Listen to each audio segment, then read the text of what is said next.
Coverage continues right now. The school shooting certainly hits close to home and is especially difficult for so many here in Connecticut. It really is. And joining us now, Scarlett Lewis, whose son Jesse Lewis died at Sandy Hook. Since then, she has started the Choose Love movement in Jesse's honor, a program that teaches children the skills of forgiveness, gratitude, courage, and much more. Scarlett, it is an honor to have you with us. Thanks so much for having me, Mark and Aaron. Yesterday, such a difficult day for all of us, grappling with so many emotions. How are you doing, and what was your reaction when you heard this horrible news yesterday? Well, it was like a punch to the gut. I couldn't believe that yet once again, after hundreds and hundreds of school shootings since Sandy Hook, that we had another Sandy Hook. It was so eerily similar in every way. And it's just inconceivable to me that we have not been able to keep our children safe. They are not a priority, because if they were, it's possible to keep them safe. And the fact that we still have not prioritized their safety, health, and well-being is an absolute anathema to me. I know you started, Scarlett, the Choose Love movement after Jesse died. Tell us a little bit about that, and also if you could tell us about him. Absolutely. Well, Jesse left a message on our kitchen chalkboard. You know, he actually saved 9 of his classmates' lives before losing his own. He is credited with that. And before he left that day to do that, he wrote 3 words on our kitchen chalkboard: nurturing, healing, love. And I knew immediately that if the shooter, who was a recent graduate of the Newtown school system, had been able, so had the skills and tools to be able to give and receive nurturing, healing, love, the tragedy would never have happened. It was so simple. There it was, but simple isn't always easy. So I made it my life's mission to amplify nurturing, healing, love, to offer essential life skills like healthy relationships, how to manage emotions, coping skills, social and emotional competence, to schools, homes, and communities all over the country and world. So within the last 10 years, our programs are now in over 10,000 schools and 120 countries. These are programs that facilitate connection and are so important, especially when you look at scenarios like what happened in Texas.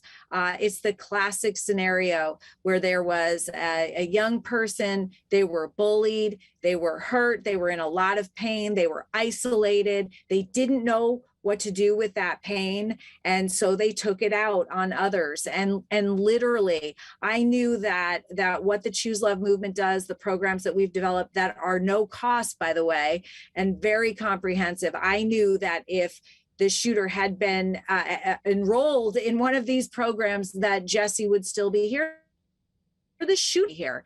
And so that's been the path that I have gone on to address the root cause of this violence. But something that I found that was a little unexpected is that it is also the root cause of not only school violence and bullying, but also substance abuse and a lot of mental illness. So a lot of the issues that we're seeing can be reduced and prevented. That means the majority of the suffering can be stopped before it even happens. We just have to really switch up what we've been doing. Clearly, what we've been doing isn't working, and doing the same thing over and over, expecting a different result, saying the same words.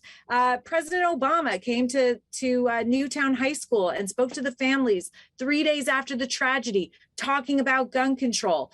President Biden got off Air Force One yesterday. He's talking about gun control. And, you know, that is this singular thought that would be the solution. And really, I think that we're going to have to find the courage within us. I always say that we all have the capacity for Jesse's courage. We're going to have to stop thinking that someone else is going to come in and solve this for us. And we are going to have to find the courage and resolve and confidence within ourselves to be part of the solution, each and every one of us, because we can. We have to prioritize the safety, health, and well-being of our children. They're our future.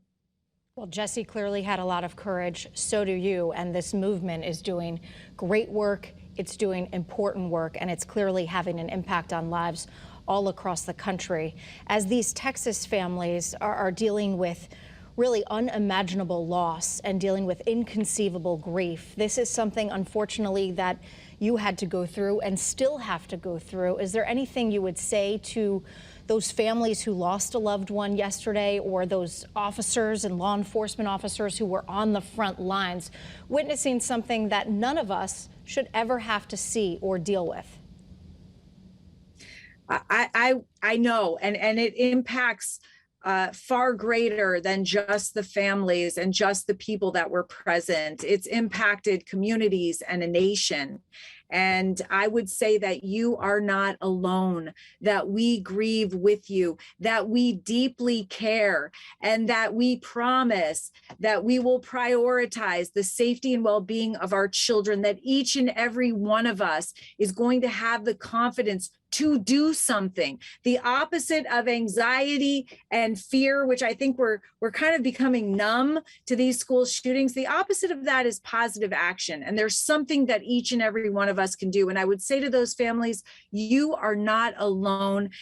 Your children's deaths are not going to be in vain, because we are going to use them as the catalyst for change, and we're going to have the confidence to change a tired narrative into something that actually works. Scarlett Lewis, thank you so much for joining us this afternoon. We know that this is obviously a hard time for so many people, but just hearing from you and hearing about Jesse and what you're doing is certainly inspirational for all of us and for people all over Connecticut. But like you said yourself, words are one thing. People need to see some action. Absolutely. And I want you to know that I have hope. I have a lot of hope.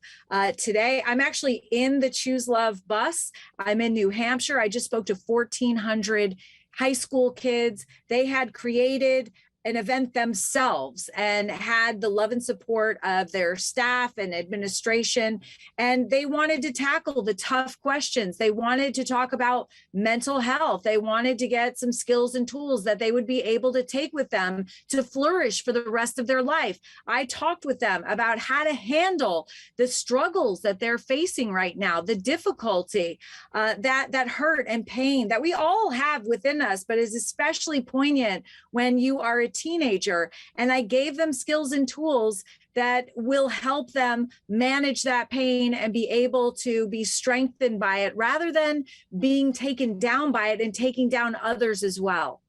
Well, you are incredible. The work you do is incredible. And we are honored to have you on here and discussing this issue. It is so hard to comprehend, but somehow you make sense of it and show us that one person really can make a difference. So thank you. Thank you so much. Thank you, Scarlett.